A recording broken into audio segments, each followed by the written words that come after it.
Saudações a todos nesse dia de Marte, consagrado a Marte, uma terça-feira do quase fim da estação do verão. E estamos diante de um dia maravilhoso, cuja expressão dos elementos tem se mostrado bastante equilibrada. Quando isso acontece, nós, humanos, percebemos com uma sensação de bem-estar e alegria que nos empurra para o dia, para os nossos desafios, de uma forma mais entusiasmada, mais feliz, mais tranquila dentro da nossa alma, dentro da nossa existência.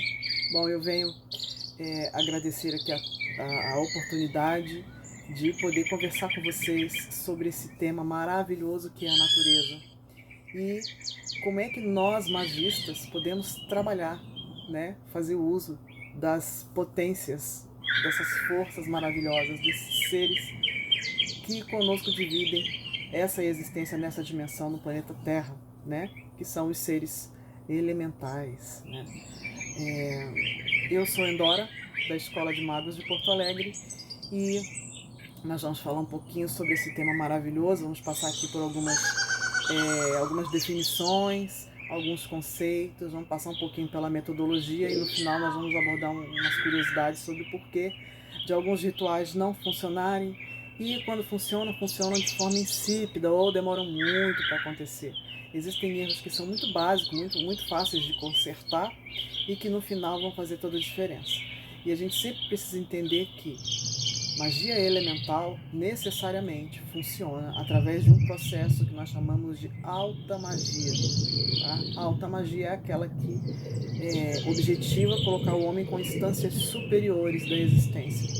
Essas instâncias superiores podem ser chamadas de vários nomes, nós não vamos entrar muito nesse mérito da questão, mas é transformar o homem, o ser humano, em seres melhores, em pessoas melhores, mais capazes de interagir com todo à sua volta, com toda a criação à sua volta, de uma forma mais harmônica. Eu vejo muitas vezes as pessoas comentando comigo assim: puxa, eu estou tão melhor do que eu era antes, que ótimo, é esse o objetivo, mas estar melhor do que era antes não é o suficiente, tendo em vista a densidade, a enorme densidade que nós temos que enfrentar nesse momento, nesse contexto do planeta Terra. De modo geral, o sistema está indo numa direção de maior densidade por força do processo evolutivo do próprio planeta. Os Rosacruzes sabem muito bem do que nós estamos falando, né? A Terra está passando por um momento, talvez o momento mais denso da existência dela. E é claro, se ele é mais denso, ele está muito voltado para esse matrix, né? Para essa materialidade, para essa densidade que prende, que hipnotiza a gente de um jeito que a gente não se dá conta que isso que a gente está vivendo aqui é uma passagem, isso aqui não é a nossa morada, a nossa residência, né? E junto com a gente tem outros seres que também estão passando por aqui. Nós estamos mais no fim dessa jornada do que quem está chegando agora no reino mineral.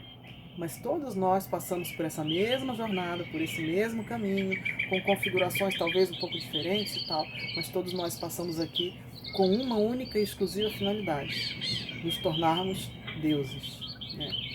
Então, vamos falar um pouquinho sobre o conceito, o que nós da Escola de Magos de Porto Alegre entendemos por magia elemental. Bom, magia, só para ficar bem claro, né, é a habilidade, né, de manipular as forças da natureza na direção desejada, a favor de um determinado objetivo do magista, alguma coisa que o magista precise que aconteça, né? Normalmente a gente costuma dizer que é a arte de manipular essas energias, porque é uma arte, né? É preciso um tanto de inspiração, um tanto de habilidade e um tanto de recursos para que você consiga desenvolver essa grande obra de arte que será o resultado final do seu ritual, né? Da sua liturgia. E elemental. O que é elemental, né? Tanta gente fala em elemental, em elemento, eu já ouvi falar, tem elementar, né? Gente, são coisas diferentes. O elemental é a inteligência que habita nas outras formas de existência do planeta que não são as humanas, tá? Existem manifestações elementais no ser humano, mas o ser humano não é uma manifestação elemental. E eu vou explicar por quê, tá? Para isso eu preciso fazer uma alegoria bem didática porque eu acho que dessa forma vai ficar mais fácil eu me fazer entender, eu conseguir passar para vocês a ideia desejada. Imaginem uma fogueira enorme, dessas que a gente acende nas festas de São João, né? Então imaginem uma fogueira enorme, maravilhosa, com labaredas com vários metros de altura, né? De repente, aquela estrutura de troncos que forma o material, o alimento do fogo, cai ou quebra. Ou alguém joga algum objeto ali, ou seja, tira aquele fogo da condição primordial e existencial que é só estar ali existindo. E aí o que acontece? Alguém já se deu ao trabalho de fazer uma brincadeira dessa? O fogo vai liberar um monte de centelhas, fagulhas, né? Parece um monte de estrelinhas que vão permear todo o espaço em volta da fogueira. Isso costuma ser uma brincadeira, inclusive, que a gente faz muito quando é criança, né? Jogar coisas no fogo para ver essa chuva, né? Essa explosão de estrelinhas de fogo, né? Então, essas estrelinhas de fogo, essas centelhas, faíscas, né? Não interessa o nome que se dê, elas têm dentro de si, elas contêm dentro delas a fogueira de onde elas vieram, a essência da fogueira. Elas funcionam como se fosse um esporo, uma semente que contém toda a genética daquela fogueira de onde ela veio, de onde ela foi emanada. Essa centelha, se ela cair num local propício, ela vai, ela mesma, se transformar numa fogueira igual a fogueira mãe, né? É assim que nós fabricamos fogo, quando nós não temos fósforo, né? Nem uma pederneira. A gente, através de fricção, produz faíscas, né? Num ninhozinho, a gente chama de ninho mesmo, muito fofo, muito querido, onde o bebezinho fogo vai ficar ali e a gente vai cuidar dele para que ele vire uma labareda e depois ele cuide da gente. Quem assiste aquele programa Largados e Pelados já deve ter visto esse processo muitas vezes. É muito interessante como você cuida do fogo enquanto ele é bebezinho, para que depois ele cuide de você. Então, o que acontece? O que isso tem a ver com a gente? Quando a divindade, seja lá o nome que você quiser dar para ela, Deus, Alá, Brahma, Jeová, sei lá, o grande espírito, né? O nome que você quiser. O nome não é o que interessa pra gente. O que interessa é o conceito, é a ideia. É a gente entender que eu estou falando nesse momento de um grande ser supremo, Uno, que não foi criado, o não criado, cujo nome é impronunciável e que tem dentro de si a potência de tudo que existe, né? E que ele funciona mais ou menos como essa fogueira. Ele trabalha em ciclos, né? Semelhantes a uma respiração que alguns conhecem como respiração de Brahma. Porque no momento da inspiração existe uma calmaria na criação do todo, né? É quando ele absorve, reabsorve todo o universo. No momento em que ele solta o ar, ou seja, o sopro divino da expiração, é o momento da criação. É o momento em que ele cria tudo. E a exemplo, né, mais ou menos parecido como essa fogueira, ele libera uma onda de vida no formato muito similar a essas faíscas que eu falei para vocês que saem da fogueira. Imagine uma situação bem semelhante, tá? No momento em que ele expira, ele libera isso que os Rosa Cruzes chamam de onda de vida, né? Essa onda de vida vai permear todos os espaços à volta dele em condições diferentes que vão permitir que cada uma dessas centelhas se desenvolva de formas diferentes, né? Quando elas caem aqui na nossa dimensão, na dimensão física, no plano físico, esse plano que a gente consegue perceber através dos sentidos do corpo físico, né?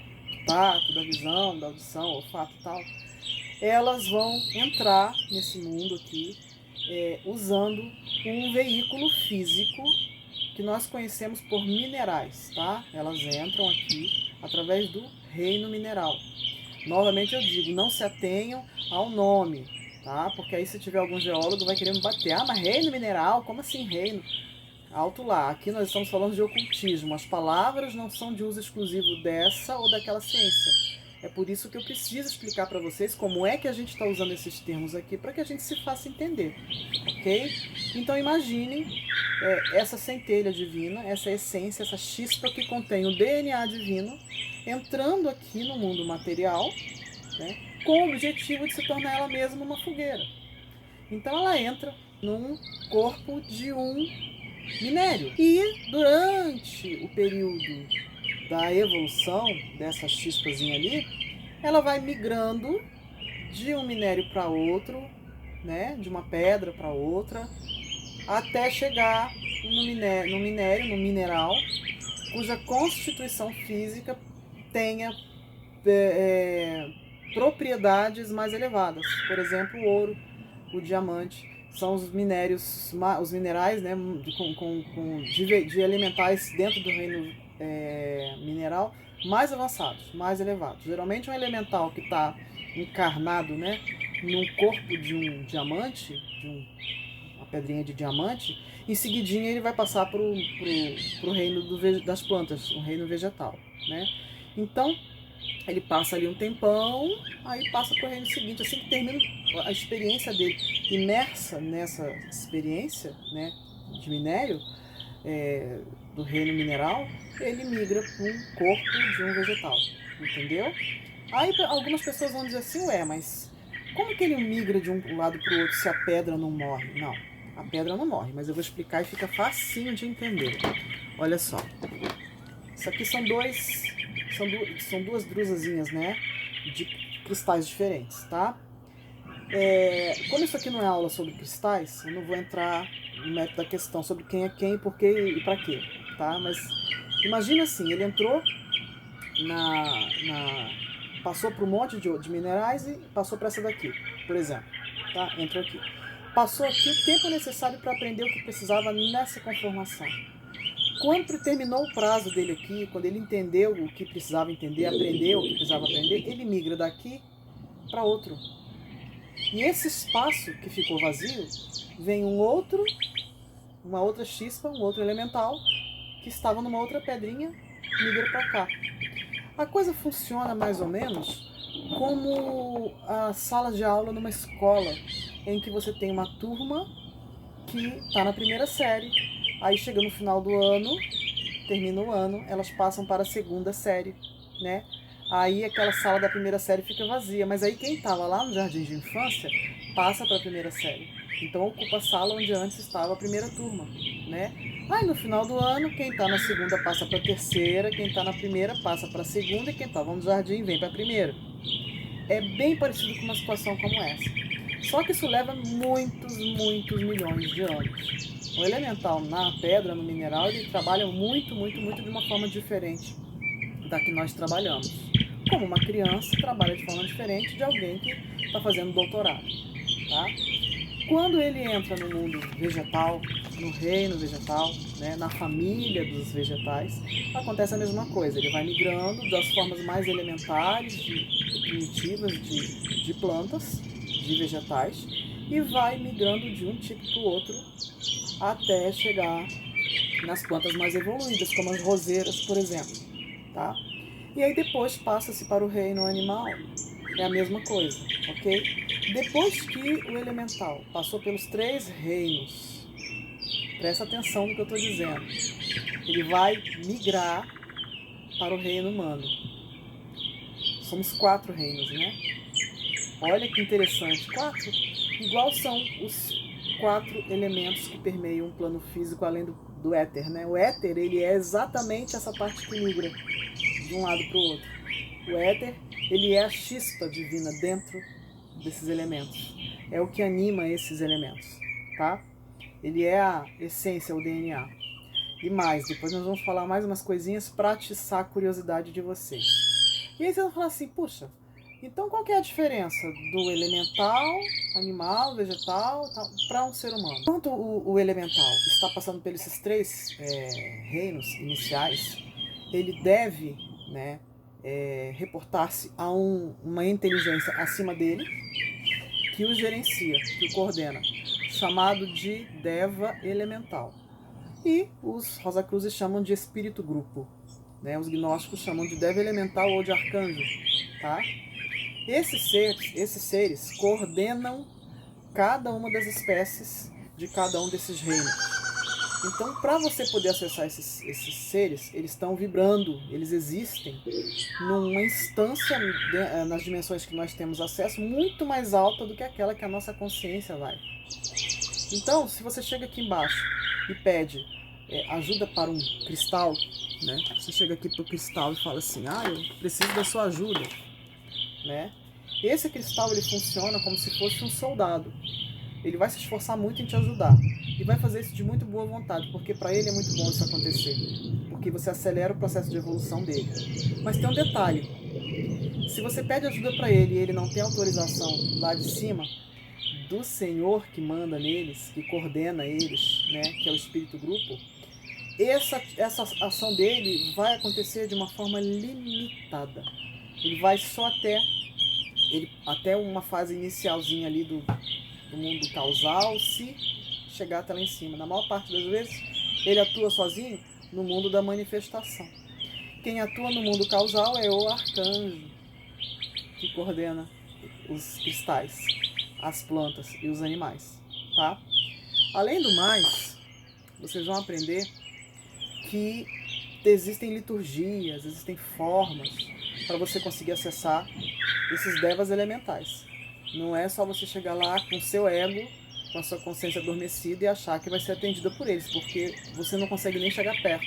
Não consegue, não é que eles não querem, você não consegue. Você está num mundo e ele está no outro. É a mesma coisa que você chegar aqui da janela, dar um grito e esperar que alguém te ouça lá no Japão. Não tem como. Então, existe uma forma, né?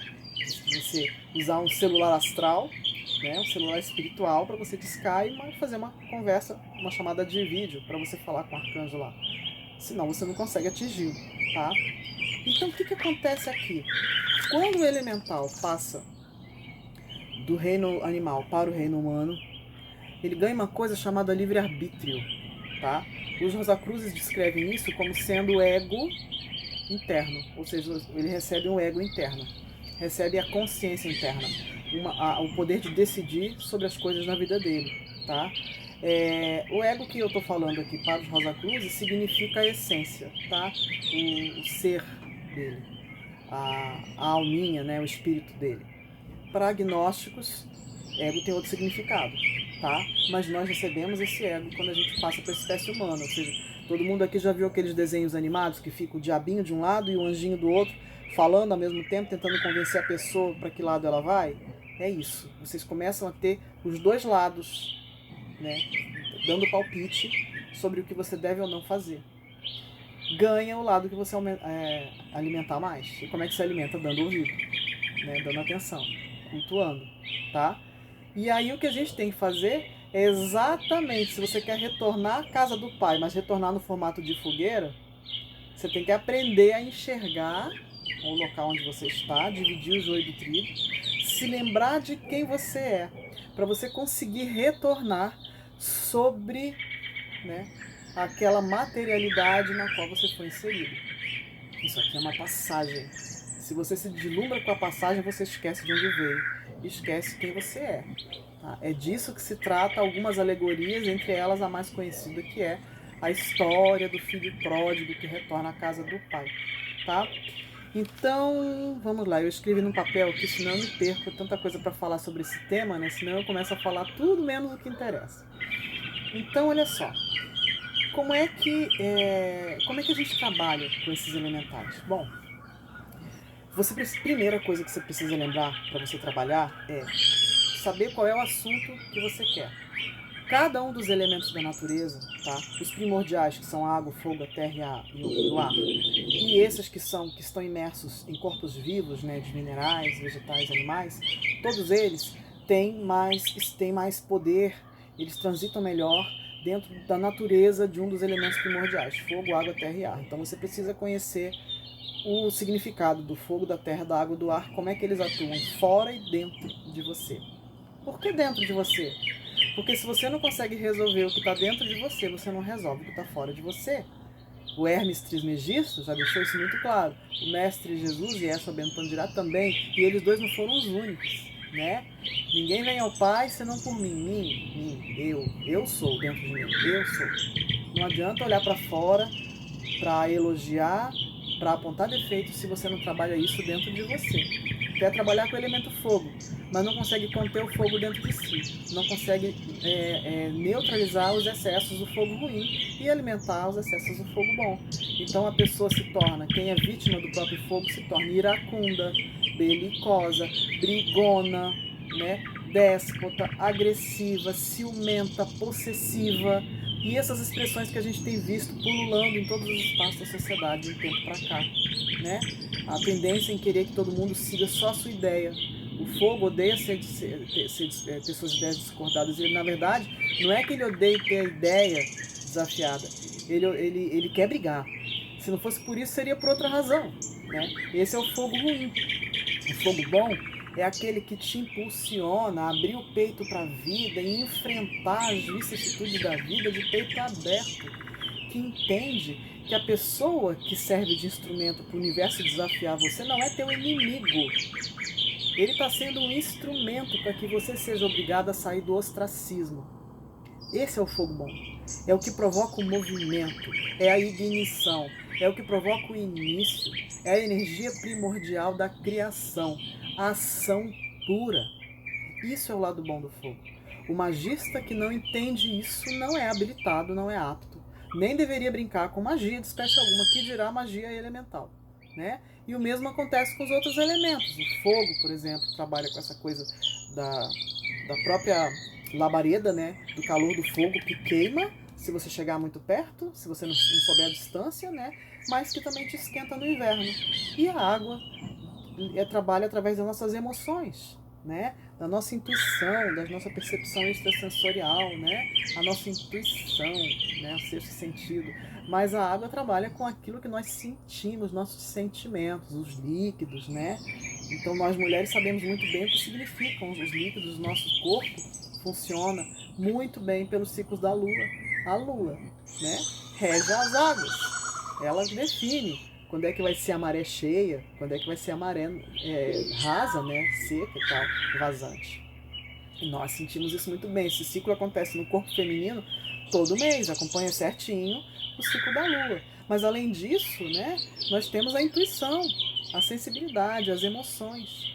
O lado ruim da Lua é a autocomiseração, é o coitadismo, é ficar, eu sou coitadinha porque todo mundo me ataca, porque eu sou vítima de tudo, porque todo mundo tem que me pedir desculpa. Também está na moda isso por causa desse processo da Terra, né? A Terra está passando nesse momento pelo período mais denso da história dela. Em seguida ela vai retornando, vai subindo em direções a níveis mais sutis. Mas por enquanto, isso leva milhões de anos, a gente está aqui nessa carona num carro que está passando por um lugar muito feio, né? Muito denso. Se a gente não tiver consciência do que acontece com a gente entra nessa entropia e a gente vai se tornar daqui a pouco tudo aquilo que a gente não devia e retornar à condição mineral. A densidade, a brutalidade, a dureza, né? A inconsciência do reino mineral.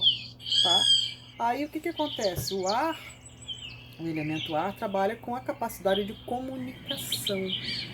Quem tem um ar bacana, né, limpinho, né, uma brisa gostosa, é aquela pessoa que consegue falar com os outros e levar palavras de engrandecimento, palavras que ensinem a pessoa a melhorar, palavras que estimulem bons pensamentos, bons sentimentos, né, bons livros, boa literatura. Agora, aquelas pessoas que brigam, que usam a palavra para difamar, para falar mal, principalmente pelas costas, né? Aquelas pessoas que usam o verbo para xingar, para amaldiçoar, né? Essas pessoas estão contactando a manifestação do elemento ar na base da pirâmide hierárquica. Ela está lidando com a ralé, né? Com o bandido do suprassumo da maldade ali, nesse nível. Você não vai conseguir lidar com alta magia, nem com plano causal desse jeito. Não vai. Você chega lá no Ministério da Educação, querendo falar com o ministro da Educação, fedendo, maltrapilho, falando palavrão, drogado, não te deixam nem entrar na porta. A gente precisa entender que é assim que a magia funciona também. Você tem que se fazer merecer para conseguir acessar esses seres, tá? Então, o que acontece? Para você trabalhar com elemental, você precisa, primeiro, descobrir qual é o assunto, qual é o elemento da natureza ao qual esse assunto pertence, tá? Segundo, qual é o elemental, né, entre os que você tem acesso, que é o mais habilitado, é o mais especializado para atuar naquele assunto que você quer ali. Terceiro, você tem que vibrar de acordo com aquele elemento que você precisa contactar. Se você vai para uma igreja, entra numa igreja dessa, vestido de roupa de carnaval, por exemplo, ninguém vai barrar a tua entrada, mas vai ficar todo mundo te olhando como quem diz, o que essa doida quer aqui desse jeito? Tá no lugar errado, né? É a mesma coisa que você chegar num carnaval usando uma burca, a não ser que seja uma fantasia, todo mundo vai ficar olhando, o que essa pessoa está fazendo aqui, né? Então existe uma coisa chamada bom senso para tudo. Você precisa chegar no local, respeitar o local para onde você está indo, seja esse local físico ou não, e se trajar energeticamente, se preparar energeticamente para isso, tá? Então, você quer trabalhar com o elemento fogo, vibre como o elemento fogo. E se você quer trabalhar com o domínio da alta magia com o elemento fogo, se conecte com a alta vibração do elemento fogo. Aquelas energias dentro do elemento fogo que agitam a vida do fogo no ápice da pirâmide hierárquica dele. Essas agem no mundo causal, não no mundo da manifestação. Elas têm muito mais poder do que as manifestações no mundo material aqui embaixo, tá? No mundo denso aqui embaixo. Tá certo? Isso para qualquer elemental. Além dessas que eu falei, tem uma outra coisa que é talvez a mais importante de todas. É preciso que haja afinidade entre você e o elemental com o qual você vai trabalhar. Amor, afeto. Você tem que lidar com este elemental com muito carinho. Tem que haver uma relação entre você e ele, tá? Se você chega numa loja e compra um cristal, você vê lá um cristal, aí você fala assim, eu quero esse cristal, achei ele lindo, vou trabalhar com olho de tigre. Tá, né? Agora, o que vocês acham que vai acontecer se você pedir a ele, que não te conhece, para ele fazer alguma coisa para você? Ele vai fazer? Vai. Mas vocês acreditam que numa escala de 0 a 10, ele vai estar, essa ajuda que ele vai te dar vai estar onde? 1, talvez 2. Se você tiver muita sorte, 2,5, tá? Agora, se você faz o processo todo, se prepara para trabalhar com esse elemental, cuida dele, tá? Se torna íntimo dele. Existem formas mágicas de fazer isso. Todo mundo que trabalha com magia elemental aprende a lidar com essas coisas. Você tem que cuidar do elemental, tem que conversar com ele, você tem que se apresentar e se tornar um conhecido íntimo dele. Porque aí, quando você chegar para ele, você não vai ser um estranho, só interessado no que ele pode te dar. Vai ser uma relação de troca. Aí você consegue acessar muito mais profundamente. E a interferência dele, a ajuda que ele vai te dar, vai ser muito mais intensa e profícua do que se você não o conhecesse, não tivesse com ele nenhuma afinidade. A maior parte das pessoas não consegue nem resposta quando ela pega um elemental de um cristal, ou de uma planta ou de um animal, e não tem com ela o devido respeito. Planta, então, gente, é o que eu mais vejo. Gato, tem gente que fala, eu vou trabalhar com o elemental do gato preto, mas eu não gosto de gato. Se não gosta de gato, então, por favor, não tentem. Você tem que primeiro trabalhar isso dentro de você, para depois você chegar no elemental do gato para trabalhar com ele. Não faz sentido você querer que ele te ajude se você não gosta dele. Vamos ser coerentes, lógicos nisso, né? Planta, o que mais vejo por aí é a pessoa querer ter plantas para poder realizar magia elemental com elas, mas a pessoa não para pensar que a planta é um ser vivo e que, como tal, ela precisa estar num local onde ela fique bem. E como é que você sabe que ela está bem ou não? É só você olhar para ela e ver se ela está mostrando a exuberância que ela teria no local natural dela. Então, uma samambaia, por exemplo, como é que você nota que ela está bem? Quando ela está com as folhas bem longas, bem verdinhas, está lançando brotos novos o tempo todo, está com bastante folha, não está aquela coisa raquítica, pálida, mirradinha, né? A planta precisa estar bem, né? Cacto é planta de sol pleno. Ele precisa do sol, senão ele começa a ficar esganiçado, comprido, fraquinho, né? Desesperado buscando o sol, tentando encontrar sol. Ele se estica para buscar o sol, que ele não vai encontrar dentro de uma casa fechada, né? Suculentas também são assim. Então a gente precisa aprender a entender o lado da planta. Cuidar dela significa isso. É saber a hora de molhar, é ir lá na internet pesquisar que planta é aquela, como é que você cuida dela para que ela fique bem. Quanto melhor essa planta for cuidada, mais poderosa ela vai ser para poder ajudar quem quer que seja que cuide dela. Quem gosta de planta vai adorar ler um livro chamado A Vida Secreta das Plantas. Esse livro foi escrito há muito tempo atrás. Eu li nos anos 70 esse livro. Finalzinho dos anos 70, comecinho dos anos 80. E ele muda todos os conceitos que nós temos sobre planta ser um negócio inanimado, né? E joga por terra algumas teorias de que elas não têm sentido, né? Que elas não veem, não percebem as coisas à volta, que elas são só passivas. Não são. Não são, né? A planta, ela é senciente, ela sabe exatamente o que está acontecendo à volta dela, ela não tem um olho igual ao nosso, mas isso não quer dizer que ela não enxergue, ela percebe através de outros sentidos mais sutis que os nossos, tá? Algumas pessoas vão falar assim, tá, mas se os elementais são esses seres que estão caminhando para a condição humana, mas não chegaram ainda, então por que eu posso achar que eles têm condições de me ajudar? Seria a mesma coisa que o irmão mais velho pedir ajuda para o irmão mais novo, né? Não. Porque, na verdade, lembra que eu falei para vocês que elas estão conectadas intimamente com um espírito muito elevado chamado espírito grupo, Deva elemental? É isso. Quando vocês pegam um cristal desse aqui e pedem ajuda para ele, né? Ele vai ser o dedo, a ponta do dedinho, né? Da mão desse anjo. É mais ou menos isso. Se você tem aqui... vocês já viram aqueles livrinhos de história infantil que a gente usa para contar historinha para criança dormir? Alguns deles tem uma historinha e tem uns negocinhos que você põe na ponta dos dedos, uns bichinhos e tal, né? Então tem uns que tem gatinho, tem uns que são pintinhos, patinhos, coelhinhos, né?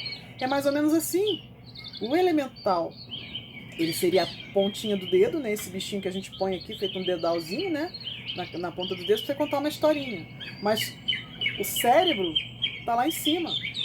Então, quando você aperta o dedo de alguém, mesmo que a pessoa não esteja olhando, ela está olhando para lá. Você apertou o dedo, ela, opa, senti.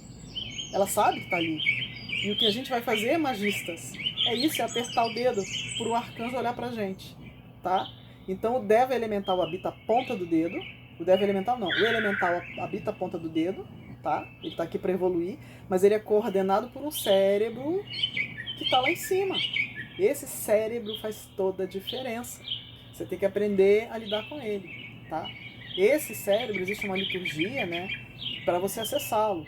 Ele é subordinado, por sua vez, a uma entidade mais alta que ele, que, por sua vez, é subordinado a uma entidade que é uma das faces de Deus, chamada Jeová. Jeová ou Jeová são as letras, os 4 nomes, as 4 letras do tetragramaton. Tetragramaton é representado por um pentagrama. Tá vendo aqui atrás, ó? Né? Ele é o pentagrama é um dos símbolos compostos que compõem essa figura aqui. E o que as pessoas esquecem de pensar é o seguinte: quem é a ponta lá de cima que comanda os elementos aqui? Dentro de nós é o nosso éter, né? Na nossa existência é o éter. O 5º elemento, o akasha. Para quê? A Deus, comandando os elementos da natureza, fogo, água, terra e ar aqui na nossa existência. Bom, gente, nosso tempo aqui expirou. Eu espero que vocês tenham gostado, que essas informações tenham sido úteis e que vocês façam um excelente uso agora dessas informações para trabalhar com esses irmãos mais novos, os elementos da natureza. Quem quiser interagir com a gente pode chamar, pode perguntar, não tem problema nenhum ali nos comentários abaixo do vídeo, tá bom? Um grande abraço a todos, paz inverencial.